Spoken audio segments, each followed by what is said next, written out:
Dia, boa semana para os meus queridos alunos aí do segundo A e segundo ano B.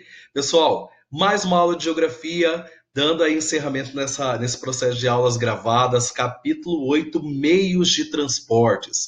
Vamos falar aí sobre a inovação, a evolução de todo o processo de integração mundial, dando continuidade em toda a introdução que nós já trabalhamos aí na última aula, tá bom? Tenho mergulhado muito ao ver comentários, ao ver publicações de vocês relacionados aos últimos acontecimentos.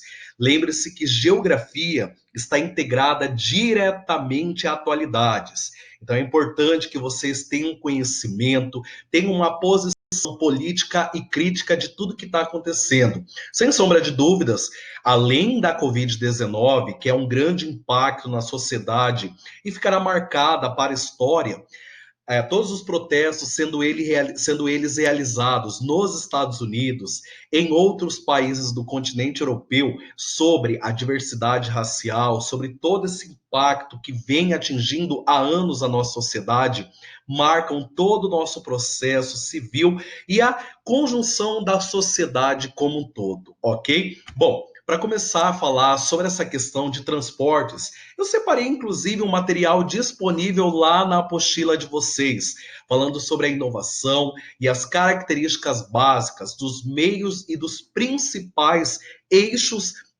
de transporte do mundo. E qual, Maria Clara, a importância dos meios de transporte para a humanidade? Nós sabemos que os meios de transportes estão aí associados diretamente a todo o propósito e a todo o avanço da globalização. E eles favorecem como mecanismos sociais, mecanismos econômicos e principalmente fatores políticos.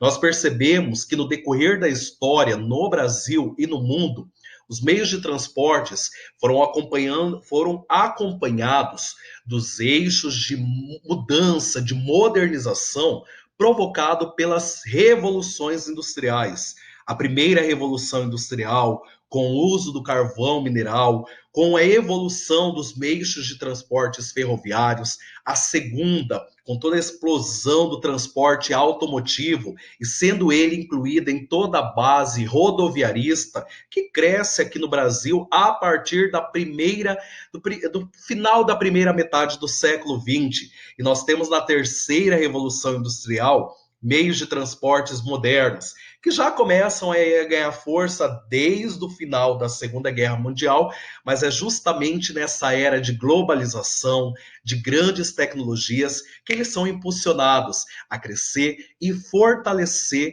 como eixos de transportes, promovendo o desenvolvimento populacional, ok? Aqui eu coloco alguns fatores e até mesmo curiosidades que favoreceram a evolução dos meios de transportes, sejam eles no continente europeu, na América do Norte e em outros países espalhados pelo mundo.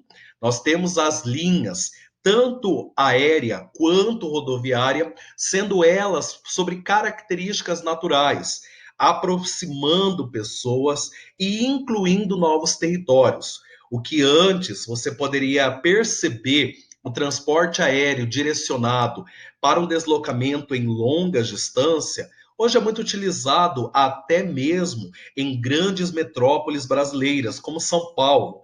Vários prédios comerciais já possuem L-pontos. Justamente para quê? Para fugir do caos, para fugir dos grandes congestionamentos que atingem muitas cidades, não só no Brasil, como no mundo todo, e aumentando toda essa base de desenvolvimento entre as localidades. O transporte aéreo ele ganha força aí, como eu comentei, a partir da Segunda Guerra Mundial e se destaca. Hoje lembra muito viagens, lembra muito a chegada de mercadorias de pequeno peso agregado, mas de alto valor, seja simbólico ou custo econômico. Nos eixos rodoviários, vamos falar basicamente sobre o território brasileiro. Como eu disse, se populariza a partir da segunda revolução industrial, com todo o mecanismo voltado ao desenvolvimento do petróleo, ao desenvolvimento do carvão, do petróleo, do gás natural e até mesmo das hidrelétricas. Todo o desenvolvimento das cidades, países se constituindo como urbanizados, entre eles o Brasil na década de 70, proporciona crescimento e desenvolvimento de novas vias, avenidas, ruas e eixos de ligação entre um ponto e outro, que favorece ainda mais todo esse percurso e esse deslocamento de cargas e pessoas dentro do nosso território.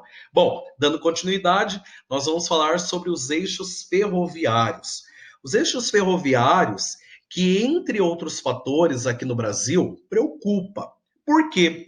Porque historicamente são eixos que infelizmente não tiveram toda uma demanda de produtividade, não avançaram em termos de infraestrutura e não proporcionaram uma continuidade do desenvolvimento e da diversidade de transporte dentro do país. Vocês podem perceber que os eixos ferroviários, eles são marcantes em investimentos em muitos países desenvolvidos, entre eles os Estados Unidos e outros países da Ásia e da Europa.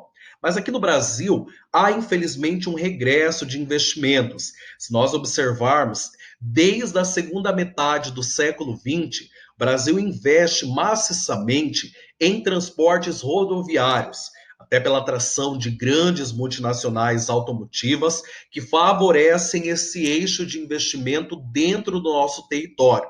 Mas lembrando que o transporte ferroviário apresenta inúmeras vantagens de produtividade, sem falar que inibe situações como a que aconteceu em 2018, quando o Brasil se tornou vítima de uma greve de caminhoneiros justa, porém, que impactou diretamente o setor produtivo e o setor econômico do nosso país. O setor ferroviário, ele inibe esse tipo de ação e promove uma integração e uma velocidade do transporte de cargas muito maior. Como eu comentei na aula com vocês, o Brasil espera encarecidamente por investimento vindo da China em relação a meios de transportes, que possa favorecer e possibilitar um desenvolvimento cada vez maior para o nosso território. Bom, dando continuidade, vamos falar sobre os meios de transportes aquaviários, sejam eles marítimos ou fluviais. A gente sabe que historicamente aí na chegada dos grandes colonos à América, a toda a faixa do continente, as bases mundiais, o transporte aquaviário ele vem ganhando força e predomínio, justamente porque ele simboliza a integração entre o velho mundo, Europa e continente africano, o novo mundo, o nosso continente americano, bem como o novíssimo, simbolizando aí as estruturas de ocupação de grandes faixas do planeta e, na atualidade, como meios de transportes cargueiros de grande base de transporte de cargas, combustíveis, mercadorias em âmbitos internacionais. Aqui no Brasil, nós percebemos que os fluxos hidroviários ainda são relativamente baixos se levar em consideração a potencialidade hídrica do nosso país. Mas aí a Ariadne deve estar pensando, pô, professor, o senhor comentou que os rios mais recomendáveis para o deslocamento de cargas por eixo aquaviário são rios de planície. E esses se localizam na faixa oeste, de baixa densidade demográfica, de pouco valor agregado ao setor produtivo. Mas aí que está, nós temos as tecnologias cada vez mais avançadas. E isso possibilita, Ana Júlia, na atualidade, os chamados transportes inter ou multimodais, onde se utilizam várias espécies, várias bases de meios de transportes, e isso acaba proporcionando desenvolvimento, não só para o setor econômico, quanto também para toda a base de investimentos dentro do território, ok? E aí nós temos essas tecnologias cada vez mais avançadas que proporcionam desenvolvimento e favorece o desvio de pequenos obstáculos naturais, como cachoeiras e até mesmo áreas de difícil acesso, como rios assoreados, como é o caso do Rio Cuiabá, que favorecem toda essa mudança na estrutura natural, é claro que gerando de forma consciente para não gerar impactos ambientais, mas favorece esse deslocamento de cargas dentro do território. Como já comentei com vocês, uma das cidades que promete para o futuro, caso receba esse grande investimento, é Cáceres, a tão conhecida popularmente aqui em Mato Grosso, Princesinha do Pantanal. A cidade de Cáceres pode receber um eixo de estrutura industrial, bem como favorecer o transporte de suas mercadorias através do Rio Paraguai. Vamos torcer, até porque isso investe um desenvolvimento não só na cidade de Cáceres, como também em todo o estado de Mato Grosso. Falar sobre meios de transporte é também falar sobre logística e custo em relação ao translado das mercadorias. É importante deixar claro que hoje mais de 60% dos eixos de transportes aqui dentro do território brasileiro circulam por meios rodoviários, o que requer um grande investimento e um elevadíssimo custo, tanto na construção das vias, quanto na manutenção e até mesmo em abastecimento dos caminhões, das carretas e de outros fluxos que se movimentam. Ou seja, agregado a toda essa questão ao produto final. Uma mercadoria, Etienne, que chega até a nossa propriedade ou chega até os meios de comércios para serem comercializados, eles estão agregados tanto o valor do produto quanto o custo de transporte. Ou seja, meios de transportes viários que favoreçam baixo custo possibilita também mercadorias a baixo valor agregado, que até possa aumentar o poder de consumo por parte da população. Aqui nós percebemos fatores positivos e negativos que envolvam aí meios de locomoção aéreos, rodoviários, ferroviários e aquaviários. Para a gente começar, o porquê sim, segurança, conforto, rapidez, um dos transportes mais seguros, como eu disse a vocês, e favorece aí o transporte rápido de cargas e mercadorias. Por que não?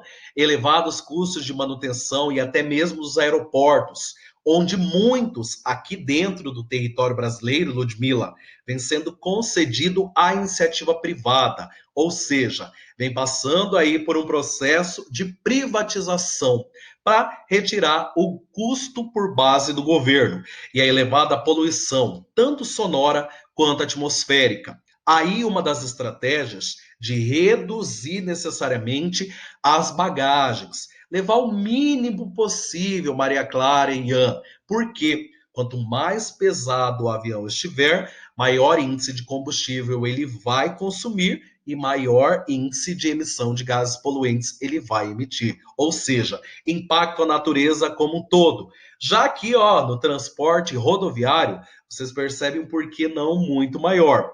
O porquê, sim, a flexibilidade do deslocamento em áreas urbanas, aqui dentro da cidade, ideal para médias e curtas distâncias, da minha casa até a casa do Pedrinho, que vai fazer aquele churrasco depois do isolamento, é claro.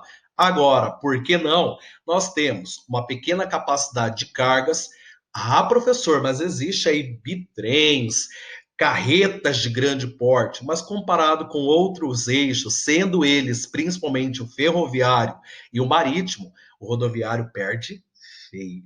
E maior dependência de petróleo, o diesel, ou seja, que gera um impacto ambiental muito grande, fora que o transporte rodoviário é responsável por grande parte dos acidentes e até mesmo congestionamentos que visam dentro das cidades brasileiras. Podem perceber que, inclusive, em período de isolamento na cidade de Cuiabá, o eixo de deslocamento da população ainda é grande e os índices de congestionamento são cada vez maiores. Bom, para a gente fechar essa base, nós temos aí o ferroviário, porque sim, a grande capacidade de cargas, como eu comentei com vocês, a diversidade energética, longa durabilidade e baixo consumo e manutenção. Agora, como nem tudo são flores, temos também os fatores negativos.